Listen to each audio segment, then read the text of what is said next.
നിമിഷപ്രിയ എന്ന സഹോദരിയുടെ വാർത്തകളും അവരുടെ വധശിക്ഷയുടെ അപ്ഡേറ്റുകളും നമ്മൾ എല്ലാവരും ഈ ദിവസങ്ങളിൽ കണ്ടുകൊണ്ടിരിക്കുകയാണ്. മരിച്ചയാളുടെ കുടുംബത്തിന്റെ ദയാധനം അഥവാ ബ്ലഡ് മണി സംബന്ധിച്ച കാര്യത്തിൽ ഇതുവരെയും നമുക്കൊരു ക്ലാരിറ്റി കിട്ടിയിട്ടില്ല. അതിനെ അനുകൂലിച്ചും പ്രതികൂലിച്ചും ഒരുപാട് ആൾക്കാർ നമ്മൾ കണ്ടും കേട്ടുകൊണ്ടിരിക്കുകയാണ്. ആൾക്കാരുടെ അഭിപ്രായ സ്വാതന്ത്ര്യം മാനിച്ചുകൊണ്ട് തന്നെ എൻ്റെ ഒരു അഭിപ്രായം പറയട്ടെ.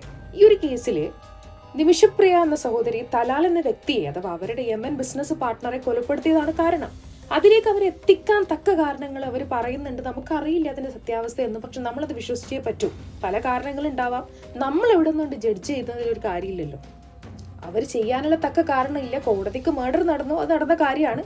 ആ ഒരു മാനുഷിക പരിഗണനയാണ് ഇപ്പോൾ ഇവിടെയുള്ളവർ ചെയ്യുന്നത്. അല്ലാതെ അവർ ചെയ്ത് സപ്പോർട്ട് ചെയ്യുന്നതോ അല്ലെങ്കിൽ അവർ ന്യായീകരിക്കുന്നതോ ഒന്നുമല്ല. AP ഉസ്താദിനെ പോലുള്ള ആൾക്കാരൊക്കെ അൺഒഫീഷ്യലായിട്ട് ഇതിനു വേണ്ടി ശ്രമിച്ചുകൊണ്ടിരിക്കുകയാണ്.